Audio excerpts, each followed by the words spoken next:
Hello everyone, welcome to today's video. आज हम solve करने वाले पैलिंड्रोम पार्टीशनिंग। तो प्रॉब्लम को सॉल्व करने से पहले हम प्रॉब्लम को समझ लेते हैं कि प्रॉब्लम हमें क्या कह रही है। प्रॉब्लम में हमारे पास एक स्ट्रिंग है एस, हमें इस स्ट्रिंग की पार्टीशनिंग करनी है और हमें ऐसी पार्टीशनिंग करनी है सच दैट उस पार्टीशन के बाद जितनी भी सबस्ट्रिंग्स बचे वो सबस्ट्रिंग सारी पैलिंड्रोम हो। पैलिंड्रोम का मतलब क्या होता है कि अगर आप किसी भी स्ट्रिंग को रिवर्स कर दोगे तो जैसी वो स्ट्रिंग पहले थी वैसी वो स्ट्रिंग बाद में भी हो रिवर्स के बाद, तो उसे हम पैलिंड्रोम कहते हैं। ठीक है, और हमें ये सारी पॉसिबल पैलिंड्रोम पार्टीशनिंग को रिटर्न करना है। करेक्ट, तो इसे इस एग्जांपल से समझते हैं। हमारे पास स्ट्रिंग है ए बी। अब आप अगर इसे देखोगे तो इस सब स्ट्रिंग को मैं कितनी तरीके से पार्टीशनिंग कर सकता हूँ। एक, मैं इसे यहाँ से पार्टीशनिंग कर सकता हूँ, तो मेरे पास दो सब स्ट्रिंग आ गई, ये हो गई ए एंड बी। करेक्ट, अगर मैं इस सब स्ट्रिंग को यहाँ से पार्टीशन करता तो मेरे पास दो स्ट्रिंग आ गई ए बी। करेक्ट, और मैं अगर इसे हर कैरेक्टर पे पार्टीशन कर दूंगा, अगर मैंने हर कैरेक्टर पे पार्टीशन कर दिया तो मेरे पास तीन सब स्ट्रिंग आएंगी ए एंड बी। और अगर मैंने इन सभी पे पार्टीशन कर दिया, मतलब मैंने इस पूरे स्ट्रिंग को ही एज अ सब स्ट्रिंग माना, तो मेरे पास सब स्ट्रिंग आएंगी ए बी। करेक्ट, तो ये सारी पॉसिबल सब स्ट्रिंग हो सकती है। आप पार्टीशन सिर्फ यहाँ से कर सकते हो तो आपको दो मिल जाएंगे। आप पार्टीशन यहाँ से कर सकते हो तो एक सब स्ट्रिंग ये, एक सब स्ट्रिंग ये मिल जाएगी। आप हर वैल्यू पे पार्टीशन कर सकते हो या तो आप पूरी सब स्ट्रिंग को पार्टीशन कर सकते हो। इसका मतलब क्या है, मैंने यहाँ पर सारे जो पॉसिबल पार्टीशनिंग है वो कर लिए। अगर मैं ये देखूँ कि जो सारी पार्टीशनिंग के बाद जो भी सबस्ट्रिंग्स मुझे मिली है, किस केस में सारी सबस्ट्रिंग एक पैलिंड्रोम है। अगर मैं इस एग्जांपल में देखता हूँ तो ये क्या पैलिंड्रोम है? हाँ। ए बी, क्या ये पैलिंड्रोम है? नहीं, क्योंकि B A is not equal to A B, तो ये पैलिंड्रोम नहीं है। तो इस पार्टीशनिंग के बाद जो भी सबस्ट्रिंग मिली वो मेरे काम की नहीं है। क्यों? क्योंकि उसकी जितनी भी सबस्ट्रिंग है वो पैलिंड्रोम नहीं है, इसलिए हम इस पार्टीशनिंग को कंसिडर नहीं करेंगे। जब हम इस पार्टीशनिंग को देखते हैं तो यहाँ पर मुझे मिला ए, इसको अगर मैं रिवर्स करता हूँ तो भी ए है, क्या ये पैलिंड्रोम है? हाँ। बी, क्या ये पैलिंड्रोम है? हाँ। तो इसका मतलब क्या है, इस पार्टीशनिंग के बाद मुझे जितनी भी सबस्ट्रिंग मिली सारी की सारी पैलिंड्रोम है, तो क्या मैं इस पार्टीशनिंग को कंसिडर करूंगा? हाँ। तो मैं इसे अपने आंसर में ऐड कर लूंगा ए कॉमा बी। करेक्ट, फिर मैं इस पार्टीशनिंग में आया, यहाँ पर सबस्ट्रिंग है ए, क्या ये पैलिंड्रोम है? हाँ। ए, क्या ये पैलिंड्रोम है? हाँ। बी, क्या ये पैलिंड्रोम है? हाँ। और क्योंकि इस पार्टीशनिंग के बाद सारी सबस्ट्रिंग जो है वो पैलिंड्रोम है, तो मैं इस पार्टीशनिंग को भी कंसिडर करूंगा। तो मैं इस सबस्ट्रिंग को भी ऐड कर देता हूँ ए बी। करेक्ट, और जब मैं इस पार्टीशनिंग को देखूंगा तो इसके बाद मुझे एक ही सबस्ट्रिंग मिली। अगर मैं इसे रिवर्स भी करता तो बी ए, जो कि इसके इक्वल नहीं है, ये पैलिंड्रोम नहीं है, तो इस पार्टीशनिंग का कोई फायदा भी नहीं है, तो मैं इसे भी कंसिडर नहीं करूंगा। तो अगर आप देखोगे तो जो सारी पॉसिबल सबस्ट्रिंग के जितनी भी पार्टीशनिंग है उसमें हम ये चेक कर रहे हैं कि किस पार्टीशनिंग पर आपको जो सबस्ट्रिंग्स मिलेगी वो सबस्ट्रिंग सारी पैलिंड्रोम होनी चाहिए। अगर किसी भी पार्टीशनिंग के बाद आपको सारी सबस्ट्रिंग जो है वो पैलिंड्रोम मिलेगी, आप उस पार्टीशनिंग को कंसिडर कर लीजिएगा। तो हमने भी यहाँ पर वही करा कि हमने उसे कंसिडर करा और रिटर्न कर दिया। करेक्ट, सो आई होप आपको प्रॉब्लम तो समझ में आ गई होगी कि हम करना क्या चाहते हैं। अब हम समझते हैं कि इस प्रॉब्लम को हम कैसे सॉल्व कर सकते हैं। अब इसे सॉल्व करने के लिए हमारे दिमाग में जो सबसे पहली अप्रोच आएगी वो आएगी एक ब्रूट फोर्स अप्रोच, कि आप एक काम करो, सारे पॉसिबल पार्टीशनिंग जो है वो निकाल लो। ठीक है, तो सारे पॉसिबल पार्टीशनिंग आपने निकाल लिया और आप हर पार्टीशन में चेक करो कि if all substring are palindrome. ठीक है, तो आपने क्या करा, आपने जैसे हमने यहाँ पर समझा था कि हमने सारे पॉसिबल सबस्ट्रिंग देख लिए। मैंने पहले यहाँ से पार्टीशन करा, फिर मैंने यहाँ से पार्टीशन करा, फिर मैंने सबको अलग अलग पार्टीशन करा और मैंने पूरे सबस्ट्रिंग ले लिए। मतलब मैंने सारे पॉसिबल पार्टीशनिंग को देखा और हर पॉसिबल पार्टीशनिंग में मैंने ये चेक करा कि क्या उसकी सारी सबस्ट्रिंग जो है वो पैलिंड्रोम है। अगर एक भी सबस्ट्रिंग पैलिंड्रोम नहीं है तो हम उस पार्टीशनिंग को कंसिडर नहीं करेंगे। करेक्ट, और हमने उसे ऐड कर लिया। ठीक है, तो हम इसे ऐसे सॉल्व कर सकते हैं। क्या हम इसे बेहतर किसी और अप्रोच से सॉल्व कर सकते हैं? मेरा आंसर होगा नहीं, इसे हम ब्रूट फोर्स से ही सॉल्व कर सकते हैं। क्यों?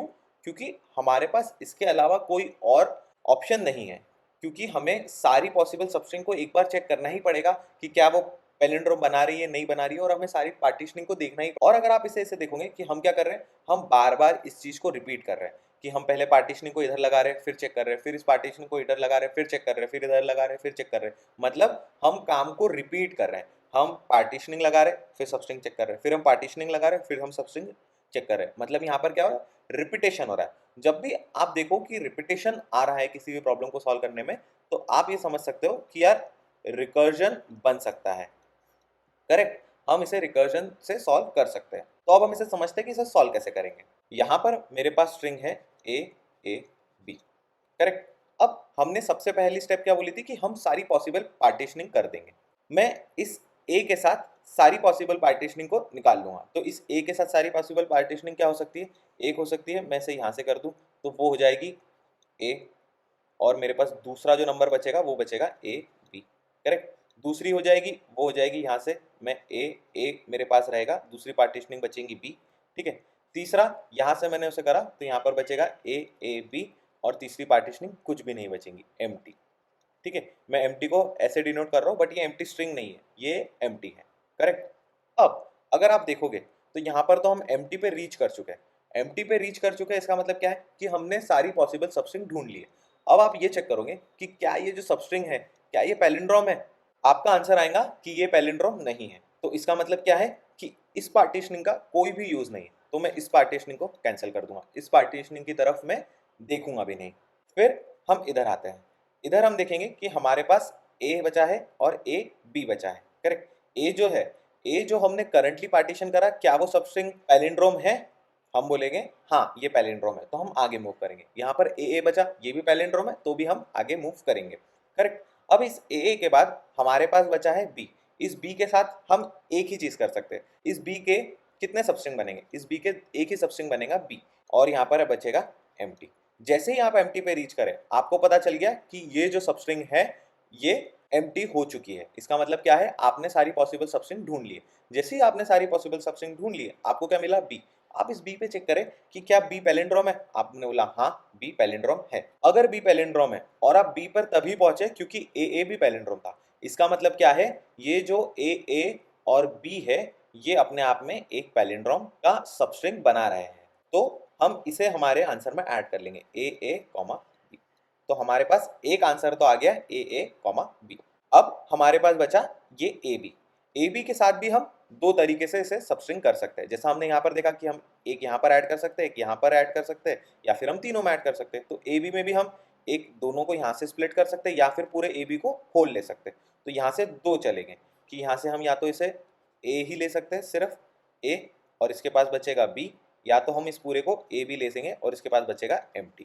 करेक्ट, अब हम यहाँ पर देखेंगे, यहाँ पर जो ए हमें मिला था वो जो था वो तो पैलिंड्रोम था। अब मुझे क्या मिला है, मुझे मिला है ए बी। अब मैं इस ए बी को चेक करूंगा क्या ये पैलिंड्रोम है, फिर मुझे मिला कि नहीं ये एक पैलिंड्रोम नहीं है। इसका मतलब क्या है कि ये वाला जो सबस्ट्रिंग बनेगा इसमें कोई भी आगे चेक लगाने से कोई फायदा नहीं है, तो हम इसे भी निग्लेक्ट कर देंगे।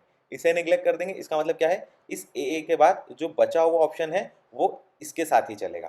करेक्ट, फिर हम इस ए को चेक करेंगे क्या ये पैलिंड्रोम है, हाँ। अब जब हम इस बी पे अगेन बी पे, क्योंकि एक ही कैरेक्टर है, इसका सबस्ट्रिंग एक ही बनेगा जो कि बनेगा बी, और साथ में बच जाएगा एम्प्टी। ठीक है, जैसे ही एम्प्टी आया हमें क्या मिला कि आपका जो स्ट्रिंग है वो हो गई है एंड, और आप यहाँ पर स्ट्रिंग को एंड कर चुके हो। इसका मतलब क्या है कि आप जितनी भी सबस्ट्रिंग को चेक करते हुए आए हो वो सारी सबस्ट्रिंग जो है वो एक पैलिंड्रोम थी।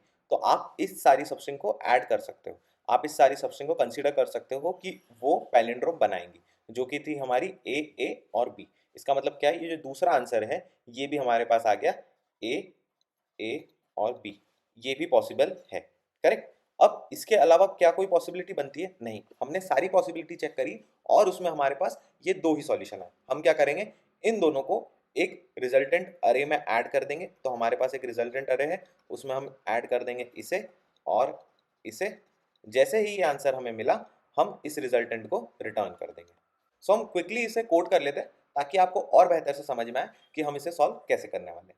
तो जैसा हमने डिस्कस करा था हम वैसे ही कोड करेंगे। हम सबसे पहले सारी पॉसिबल पार्टीशनिंग चेक करेंगे, उसके बाद हम हर पार्टीशनिंग पे ये चेक करेंगे क्या वो पैलिंड्रोम बना रहा है। अगर वो पैलिंड्रोम बना रहा है देन हम मूव फॉरवर्ड करेंगे, अगर नहीं तो हम उसे एज इट इज रहने देंगे। ठीक है, सबसे पहले एक रिजल्टेंट हमारे पास बना के रख ले रहे हैं जो कि है एक एम्प्टी अरे, और हम एक फंक्शन लिखने वाले हैं जिसको मैं नाम देता हूँ डीएफएस। इस फंक्शन में हम इंडेक्स पास करेंगे और हम एक पाथ पास करेंगे। ये पाथ क्या कंसिस्ट करेगा, ये पाथ करंट सबस्ट्रिंग में जो जो वैल्यू प्रेजेंट है वो कंसिस्ट करेगा। जैसे हमने अभी करंट जो एक्सप्लेनेशन देखा उसमें जब आप ए के बाद उसे स्प्लिट कर रहे थे तो जो ए है जो करंटली सही सबस्ट्रिंग था हमें उसे भी रखना है, ताकि हम जब नेक्स्ट पे मूव करें तब हम उसे यूज कर सके। एक को हम चाहते हैं कि वो कहीं स्टोर होकर रखे, तो हम उसे पाथ में स्टोर कर रहे हैं यहाँ पर, ठीक है। तो हमें दो चीजें रिक्वायर्ड है। उसके बाद हम हमारी बेस कंडीशन लिखते हैं। तो बेस कंडीशन तो आपको पता ही है कि if I is greater than equal to length of S, तो हम क्या करेंगे, हम हमारे रिजल्टेंट में रिजल्ट डॉट अपेंड ये पाथ को कर देंगे और हम यहाँ से रिटर्न कर देंगे। इससे क्या हुआ, इससे ये हुआ कि जैसे ही आप लेंथ के इक्वल हो गए, मतलब आप एंड पे पहुंच चुके हो स्ट्रिंग के, इसका मतलब ये है कि जो सारी सबस्ट्रिंग आपने चेक करी वो सारी सबस्ट्रिंग पैलिंड्रोम बना रही है और उसे हम ऐड कर सकते हैं। जैसा हमने एक एग्जांपल में देखा कि हमने जब उसे डायग्रामेटिकली बनाया तो जैसे ही हम स्ट्रिंग के एंड पे जा रहे थे, इसका मतलब था क्या था कि जितनी भी हम इटरेशन, जितने भी रिकर्जन करके आए थे, उन रिकर्जन में जो जो सबस्ट्रिंग हमें मिली वो करेक्ट थी। हमने कुछ नहीं करा, उनका जो कॉम्बिनेशन था हमने उसे ऐड कर दिया। तो यहाँ पर भी हम उसका कॉम्बिनेशन को कहाँ स्टोर कर रहे हैं, हम उसके कॉम्बिनेशन को पाथ में स्टोर कर रहे हैं। तो हम क्या कर रहे हैं, इस पाथ को अपेंड कर दे रहे हैं, करेक्ट। बट क्या इसी पाथ को ऐड करना चाहिए? नहीं, इस पाथ के कॉपी को ऐड करना चाहिए। क्यों? क्योंकि हम इस पाथ को बाद में मॉडिफाई भी करने वाले हैं, तो हम इस पाथ की कॉपी को ऐड करते हैं ताकि रेफरेंस से ना ऐड होकर ये उसकी वैल्यू से कॉपी हो। क्योंकि अगर लेट से पाथ बाद में बदल जाता है तो यहाँ पर जो हमारा रिजल्ट है वो भी बदल सकता है, इसलिए हम पाथ की कॉपी यहाँ पर ऐड कर रहे हैं, ठीक है। तो बेस कंडीशन तो हमने लिख दी। उसके बाद हम क्या करने वाले थे, उसके बाद हम सारी पॉसिबल पार्टीशनिंग करने वाले थे, ठीक है। तो सारी पॉसिबल पार्टीशनिंग कैसे हो सकती है कि आप ए पे आए, आपने इसको पहले यहाँ से पार्टीशन करा, देन आपने यहाँ से पार्टीशन करा, देन आपने यहाँ से पार्टीशन करा। इसका मतलब क्या है कि आपने इस स्ट्रिंग में पहले उसे 0th इंडेक्स से करा, फिर फर्स्ट इंडेक्स से करा, फिर सेकंड इंडेक्स से करा, मतलब आपने सारे पॉसिबल सबस्ट्रिंग यहाँ पर बना लिए, ठीक है। तो उसके लिए भी मैं कुछ नहीं करूँगा, for j in range of this index i and length of s। अगर मैं इस ए बी पे आया तो इस ए बी पे मुझे तो सबस्ट्रिंग देखना चालू करना पड़ेगी, मुझे इस ए बी से देखना चालू करेंगे, ए एंड बी। इसलिए मुझे इस रेंज को आई से लेके लेंथ तक जाना है, मतलब जहां से आपका सबस्ट्रिंग स्टार्ट हो रहा है हम यहाँ पर आई वही भेज रहे हैं कि जहां से आपका स्ट्रिंग स्टार्ट हो रहा है। तो यहाँ से क्योंकि हमारा स्ट्रिंग जो है इस इंडेक्स 1 से स्टार्ट हो रहा है, इसलिए हम 1 एंड 1 to 2 सारी पॉसिबल सबस्ट्रिंग चेक करेंगे, ठीक है। तो हमें जैसे ही जे मिला तो हमारे पास जो सबस्ट्रिंग बनी, सबसे पहली सबस्ट्रिंग बनी वो क्या बनी, substring equal to S of I to J plus one. तो सबसे पहले अगर मैं इसे देखता हूँ कि मुझे, अगर मैं इस पूरे स्ट्रिंग को कंसीडर कर रहा हूँ और मुझे जे की वैल्यू मिली 0, ठीक है, आई आपका 0 है ऑलरेडी और जे की वैल्यू मिली 0, तो 0 + 1 = 1, तो मेरी पहली सबस्ट्रिंग हो गई ये ए, करेक्ट। अगर मेरी पहली सबस्ट्रिंग ए हो गई तो मैं ये चेक करूंगा क्या ये एक पैलिंड्रोम है या नहीं है। अगर ये पैलिंड्रोम है ही नहीं तो मैं बाकी की इस पार्टीशनिंग के बाद जो बची हुई स्ट्रक्चरिंग है मैं उस पर चेक ही क्यों करूँ? क्यों? क्योंकि अगर यही पैलिंड्रोम नहीं निकली इसका मतलब क्या है, इस पार्टीशनिंग से मेरा कोई फायदा नहीं होने वाला, तो मैं इसके आगे जाऊंगा ही नहीं, करेक्ट। अब मैं यही चेक करूंगा कि if substring equal to substring का रिवर्स, ठीक है। तो यहाँ पर क्या हुआ, हमने ये चेक करा कि सबस्ट्रिंग उसके रिवर्स के इक्वल है क्या। अगर सबस्ट्रिंग उसके रिवर्स के इक्वल है इसका मतलब क्या है कि वो एक पैलिंड्रोम है, और अगर पैलिंड्रोम है मतलब हम फर्दर चेक कर सकते हैं। मुझे ये ए तो मिल गया जो कि एक पैलिंड्रोम है, अब मुझे फर्दर चेक किस पे करना है, मुझे फर्दर चेक इस ए बी पे करना है। तो मैं इस ए बी पे भी सारी पार्टीशनिंग करूंगा, देन मैं हर पार्टीशनिंग पे ये चेक करूंगा क्या वो पैलिंड्रोम है, एंड देन मैं उसे ऐड करूंगा। तो यहाँ पर भी हम इस पूरी चीज को वापस से रिपीट कर रहे हैं, इसका मतलब क्या है, हमें वापस से इस फंक्शन को कॉल करना होगा, करेक्ट। तो हम यहाँ पर इस डीएफएस को कॉल कर देंगे और इस डीएफएस में हम अब इंडेक्स क्या भेजेंगे, इंडेक्स जाएगा आपका j+1। तो करेंटली आपका j क्या था, 0 था, j 0 था, पर आप अभी इसे स्टार्ट कर रहे हो इस ए बी से, तो यहाँ पर j+1 जाएगा इंडेक्स, ठीक है। तो आपने डीएफएस में भेज दिया j+1 इंडेक्स को, करेक्ट, और आप यहाँ पर पास करोगे पाथ को, ठीक है। बट पाथ को पास करने से पहले आपको इस पाथ में इस ए को डाल देना चाहिए था। क्यों? क्योंकि ये ए ऑलरेडी आपका एक पैलिंड्रोम है।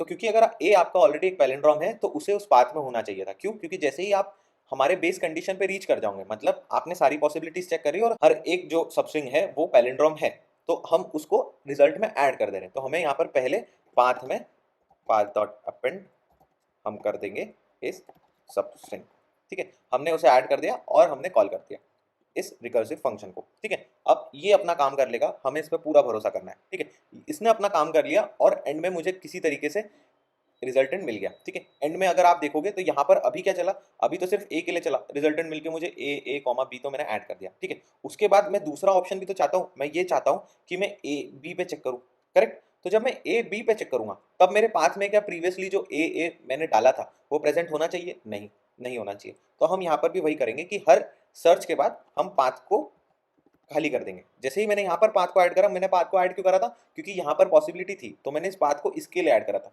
जब इसने अपना पूरा काम कर दिया तो पाथ में क्या उसकी नेसेसिटी है, नहीं, क्योंकि नेक्स्ट इटरेशन जब होगी तब हमें पाथ की जो प्रीवियस वैल्यूज है वो नहीं चाहिए, तो हम क्या करेंगे, पाथ डॉट पॉप कर देंगे जो भी वैल्यू थी। तो पाथ डॉट पॉप क्या करेगा, जो आपने ऐड करा था वो उसी को पॉप करेगा, ठीक है।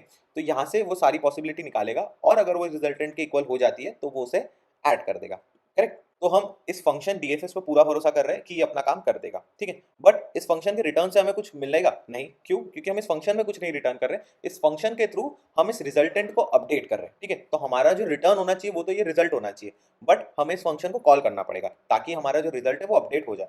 तो हम इस फंक्शन को कॉल करेंगे 0 पे और हम इसे पाथ दे देंगे एक एम्प्टी अरे का, ठीक है, क्योंकि इनिशियली वो पाथ एम्प्टी होगा, जैसे जैसे हम मूव करते जाएंगे हम उसमें सबस्ट्रिंग को ऐड करते जाएंगे, ठीक है। और फिर मैं रिटर्न कर दूंगा हमारे रिजल्ट को। So let's try and run it and it works, let's submit it and it is working fine. I can understand कि प्रॉब्लम को समझने के बाद भी और कोड करने के बाद भी थोड़ा सा प्रॉब्लम में आपका कॉन्फिडेंस नहीं आ रहा होगा, क्योंकि आप विजुअलाइज नहीं कर पा रहे हो कि ये फंक्शन वर्क कैसे करेगा। मैं इसे ड्राई रन करके दिखाता हूँ ताकि आपको और बेहतर से समझ में आए कि ये वर्क असल में कैसे कर रहा है। तो इस कोड को हम ड्राई रन करते हैं और हमारी स्ट्रिंग की वैल्यू है ANB। तो यहाँ पर जैसे हम कोड पर आए, सबसे पहले हमने i इक्वल टू 0 भेजा। जैसे ही हमने i इक्वल टू 0 भेजा, हम इसकी सारी पॉसिबल सबस्ट्रिंग निकालने वाले। जो सबसे पहले सबस्ट्रिंग मिली वो मिली मुझे a, ठीक है। जैसे ही मुझे a मिला, मैंने ये चेक करा क्या वो एक पैलिंड्रोम है, हाँ मुझे मिला कि पैलिंड्रोम है। तो अब मेरे पास बची हुई जो सबस्ट्रिंग बची वो थी ab। फिर हमने क्या करा, हमने इस ab पे चेक करा, ठीक है। जैसे ही मैंने ab पे चेक करा, ab पे मैंने सारी पॉसिबल सबस्ट्रिंग निकालनी चाहिए। जैसे ही मैंने सारी पॉसिबल सबस्ट्रिंग निकालनी चाहिए, मुझे यहाँ पर एक और सबस्ट्रिंग मिल गई जो कि इस AB का पहला A था, तो मैंने इस A को भी कंसीडर करा। क्या ये पैलिंड्रोम है, हाँ। तो अब बची हुई स्ट्रिंग क्या थी, B। मैंने इस B पे जब कॉल करा, जब i इक्वल टू गया होगा 2, जब i इक्वल टू 2 गया तब भी हमने सारी पॉसिबल सबस्ट्रिंग निकालनी चाहिए, तो i इक्वल टू 2 पे भी हमें सबस्ट्रिंग मिली B, ठीक है। क्या ये पैलिंड्रोम है, हाँ। फिर हमने कॉल करा i इक्वल टू 3 पे। i इक्वल टू 3 पे आप देखोगे तो एक एम्प्टी सबस्ट्रिंग थी। जैसे ही एम्प्टी सबस्ट्रिंग थी, इसका मतलब क्या था, इसका मतलब ये था कि आप रीच कर चुके हो इक्वल टू लेंथ के, तो आप क्या करोगे, आप रिजल्ट में पाथ को ऐड कर देंगे। और साथ ही में जैसे ही जब आप ए पे आ चुके थे और आपने ए बी को कॉल करा, आपने पाथ में ऑलरेडी ए को ऐड कर दिया था। फिर आपने जब बी पे कॉल करा, आपने इस ए को भी ऐड कर दिया था। जब आपने एम टी को कॉल करा तब आपने बी को भी ऐड कर दिया था। तो ऑलरेडी आपके पाथ में क्या प्रेजेंट था, आपके ऑलरेडी पाथ में ए बी प्रेजेंट था, करेक्ट। तो आपने इसको रिजल्ट में ऐड कर दिया, करेक्ट। तो आपके रिजल्ट में ऑलरेडी ए बी आ चुका है, ठीक है। देन आप जब इसके बाद आए तो आपका जब यहाँ से रिटर्न हुआ तो आपने बी पे आ चुके थे, बी पे आपने कॉल तो कर दिया था। उसके बाद आपको करना था इस बी को रिमूव करना था। इस बी को आपको पाथ से रिमूव करना था, रिजल्ट से नहीं, पाथ से।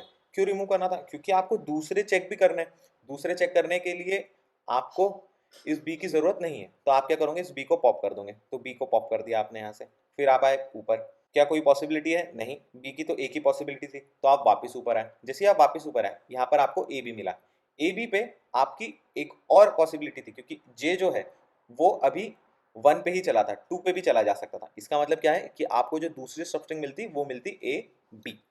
जैसे ही आपको ए बी सबस्ट्रिंग मिलती, आप यहाँ पर देख लेते कि क्या वो पैलिंड्रोम है। आपका आंसर आ जाता है ये पैलिंड्रोम नहीं है। तो आपने पाथ में कैसे ऐड करा, नहीं, तो यहाँ से आप इसे रिटर्न कर जाते।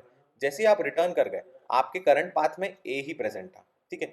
अब आपने सारी पॉसिबिलिटीज को चेक कर लिया, A and A B. Then आप दूसरी पॉसिबिलिटी पे जाते हैं, मतलब जे की वैल्यू अभी करंटली 0 थी, जैसे आप यहाँ पर आए अब 1 हो गई। तो अब आपके पास जो दूसरी सबस्ट्रिंग बनी वो बनी ए एंड बी। क्या ए पैलिंड्रोम है, हाँ। तो हमने कॉल कर दिया बी पे। बी पे कॉल करा तो बी ने चेक करा कि बी की सारी पॉसिबल सबस्ट्रिंग क्या हुई। जो पहली सबस्ट्रिंग मिली वो मिली बी। उसके बाद उसने कॉल कर दिया एम टी पे। जैसे ही एम टी पे कॉल करा, हमें मिल गया कि भैया ये जो चीज़ थी ए और जो बी हमने ऐड करा था अभी करंटली पाथ में।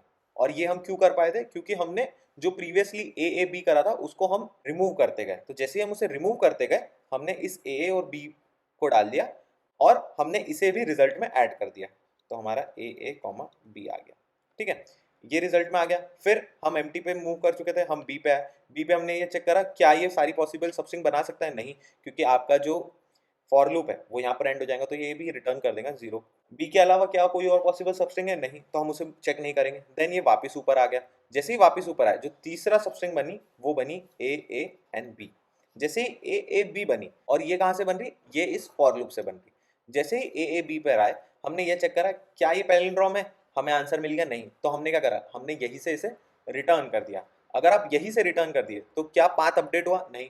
क्या रिजल्टेंट अपडेट हुआ? नहीं। और आपने रिटर्न कर दिया। जैसे ही आप रिटर्न कर दिए, आप फॉर लूप पूरा एंड कर चुके हो, और फॉर लूप अगर आपका एंड हो जाता है तो आप क्या कर रहे हो, आप नॉर्मली रिटर्न कर जा रहे हो। तो आप इस फंक्शन से रिटर्न कर गए, बट इस फंक्शन के रिटर्न करने पर आपने ऑलरेडी रिजल्टेंट को अपडेट कर दिया। आपने a, b और a, b, ये जो दो पार्टीशनिंग है ये आपने ऐड कर दिए है, और ये ही आंसर है। तो आप क्या करोगे, इस रिजल्टेंट को ले लोगे और इसे रिटर्न कर दोगे। ठीक है, तो हमने भी वही करा है यहाँ पर। तो कोड ऐसा ही चल रहा है।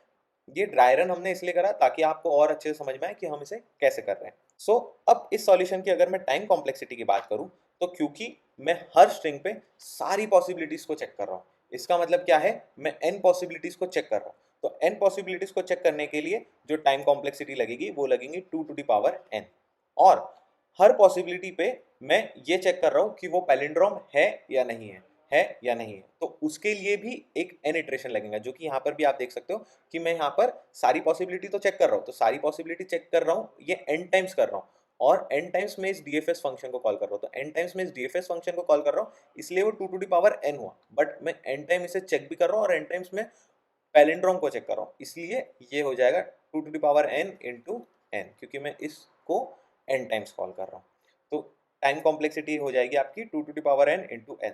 ये बहुत अच्छी टाइम कॉम्प्लेक्सिटी नहीं है, बट इस सॉल्यूशन को सॉल्व करने के लिए आपको इतनी टाइम कॉम्प्लेक्सिटी देना ही पड़ेगी। क्यों? क्योंकि ये सॉल्यूशन आपसे मांग रहा है कि आप सारी पॉसिबिलिटीज को चेक करो एंड देन उसे ऐड करो। ठीक है, तो टाइम कॉम्प्लेक्सिटी होगी 2⁻n इंटू n। और अगर मैं स्पेस कॉम्प्लेक्सिटी की बात करूं, तो क्योंकि ये एक रिकर्सिव फंक्शन है और हम एक रिकर्सिव स्टैक यूज कर रहे हैं, जो स्पेस कॉम्प्लेक्सिटी रिकर्सिव स्टैक की हो जाएगी वो हो जाएगी n। और उसके अलावा मैंने कोई एक्स्ट्रा अरे नहीं यूज करा है, करेक्ट। तो इस सॉल्यूशन की टाइम कॉम्प्लेक्सिटी है 2⁻n इंटू n, और स्पेस कॉम्प्लेक्सिटी है n। सो आई होप आप लोग को ये सॉल्यूशन समझ में आया होगा, आपको ये वीडियो अच्छी लगी होगी। अगर आपको ये वीडियो अच्छी लगी है so please like it, please share it with your friends. और अगर आपने चैनल को अभी तक सब्सक्राइब नहीं किया है तो for more such video please subscribe to the channel. और अगर आपके कोई भी डाउट्स या सजेशन हो तो you can comment those, I would be happy to help you. Thank you.